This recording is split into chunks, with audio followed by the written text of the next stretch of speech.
Hi everybody, this is Eric Lempel, Director of PlayStation Network Operations. Regular readers of the blog typically know that we like to give you advance notice on the firmware, and we're doing something a little different today. We're actually going to give you an advanced look at the firmware.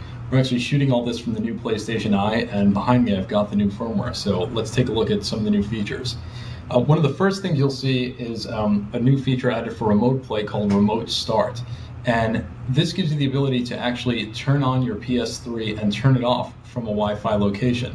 Regular readers have said in the past they love the ability to access their media from their PSP from any Wi-Fi spot, but they might not necessarily want to leave their PS3 on the whole time they're out of the house. So this allows you to actually turn your PS3 on. So you can be anywhere at a Wi-Fi spot, go on your PSP, turn your PS3 on, access your media, look at your media, watch it, play it, then shut it off and go back to using your PSP. The next thing you might have noticed in the back, scrolling behind me, this should look new to people who regularly take a look at the XMB, is something we're calling the information board. And this is on the network section of the XMB. And if you go down here, you can choose to activate it, use it, or not display it. And if you choose to display it, you'll get a few headlines scrolling of all the latest news. So we plan on putting regular PlayStation Store updates, updates on new releases, anything relevant to the PlayStation world will be on the information board and will be updated on a regular basis. So once you click into the information board, you'll be able to see a few different categories for the different stories that were featured in the headlines. And then you can click through on a story. Here I'm clicking through on the Ratchet & Clank Future story, and you'll get some more information about that story. Recently, we updated the firmware and allowed you to use different backgrounds on the XMB, so you can use a photo or download backgrounds from the PlayStation Store. So we're taking that a step further, and we're going to be implementing full themes on the XMB. So with this firmware update, you can go down here and you'll see theme settings, and if you click on this, you'll see here I've got a couple of themes that will be available at launch and should come in the firmware update or may be available from our website. And this is one called Air Paint. And basically the themes fully change the background of the XMB, and they also change the look of the icons. And so you can see all the icons look a lot different than what you'd normally expect.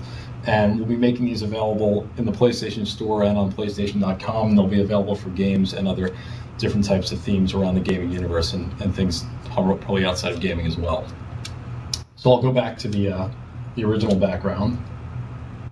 And the next thing I want to talk about are playlists. So as many of you know, you can store your photos and your music on the PS3, but in the past, they were divided up into folders. So here we've got folders divided up by month, but you can also do it by year or just have every file there. But with playlists, we're creating the ability to take specific photos and put them in folders, so you can just create a playlist of your favorite photos. So if you want to have your favorite photos scrolling in the background, but they're all in different folders or organized differently, you can now do that.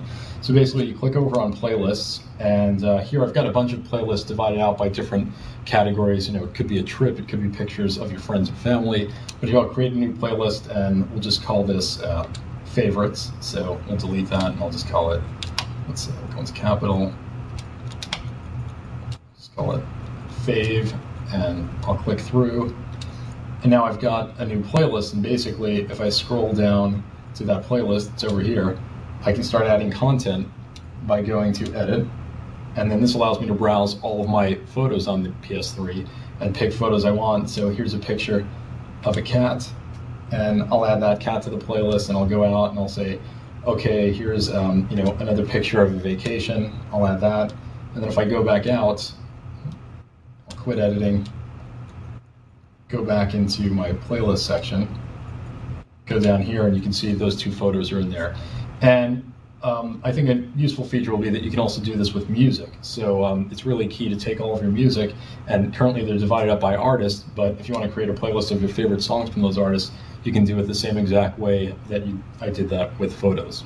And the last thing we want to show you is something new you'll notice on the XMB, and keep in mind this is a test unit, so it doesn't exactly have the same icons that you normally see on your PS3, but you will see this new icon for the PlayStation Network. So we've got a new branded icon for the PlayStation Network. That'll be here. The PlayStation Store and account management will appear under here, and in time we'll add more network features.